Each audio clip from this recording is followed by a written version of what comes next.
మా ప్రొటెస్ట్ తెలియజేస్తాం అధ్యక్ష. దయచేసి అమ్మా నేను మాట్లాడతాను దయచేసి మా ప్రొటెస్ట్ తెలియజేస్తాం అధ్యక్ష.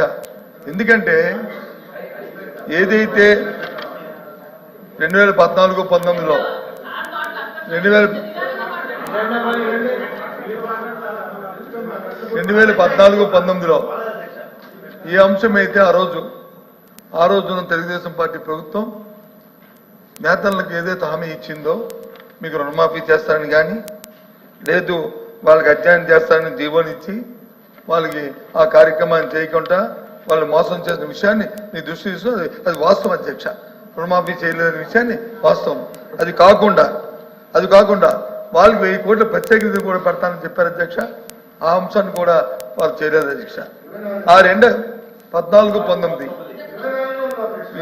నేను చెప్తాను వినండి. ఆవిడ చెప్పింది అలా చెప్పారు కదా అధ్యక్ష. మంత్రి గారు ఏం చెప్పారు?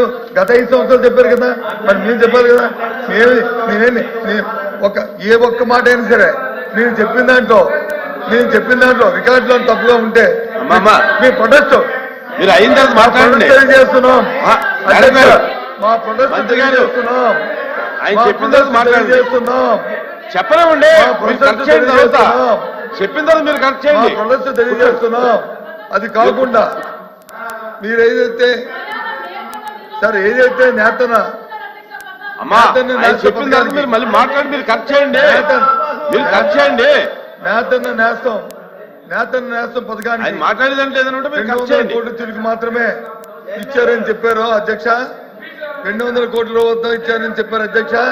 అది వాస్తవ విరుద్ధం అధ్యక్ష. 969 కోట్ల 77 లక్షల రూపాయలు ఇచ్చారనేది లెక్కలు చూసుకోమని అధ్యక్ష. వాళ్ళు ఒకసారి రివ్యూ చేసుకోమని అధ్యక్ష.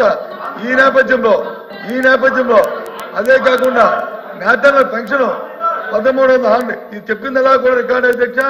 ఏదైనా తప్పు అయితే మమ్మల్ని ప్రివిలేజ్ మోషన్ నోటీస్ కూడా ఇచ్చుకోవచ్చు అధ్యక్ష. సభను తప్పుగా పెట్టాను, దానికి అభ్యంతరం లేదు అధ్యక్ష. ఇది కాకుండా 1396 కోట్లు నేతన్ల కోసం వాళ్ళ పెన్షన్ కి కేటాయించాం అధ్యక్ష. ఇన్ని చేసి దాంతో ఈ ప్రభుత్వం ఇప్పుడు అడిగిందేంటి? మా సభ్యులు అడిగిందేంటి? మీరు 200 యూనిట్లు మీరు ఇస్తున్నారా లేదా? మా సభ్యుల గౌరవ సభ్యులు అడిగింది ఏంటి? వారికున్న నేతన్న ఆ కమిటీని వచ్చినారు, వారికి సలహాలు ఇస్తే అవి మాట తప్పుగా పెట్టారు. దీని అన్నిటికీ నిరసనగా నేతలకు చేస్తున్న అన్యాయం నిరసనగా నేతలను ముంచే నిరసనగా మేము వాకౌట్ చేస్తున్నాం అధ్యక్ష. ఇక్కడ నుంచి చెప్పండి మంత్రి గారు చెప్పండి. లిఫ్ట్ ఫండ్ 5 కోట్లు ఇచ్చాం అధ్యక్ష. 14-19లో ఏదైతే మాన్యశ్రీ ముఖ్యమంత్రి చంద్రబాబు నాయుడు గారు చెప్పారో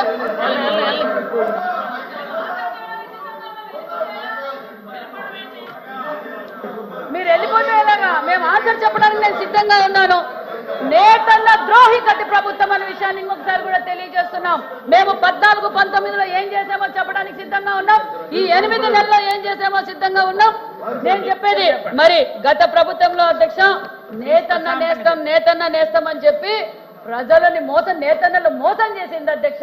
అంతేకాదు అధ్యక్ష, మేము ఈ 8 నెలల సమయంలోనే మేము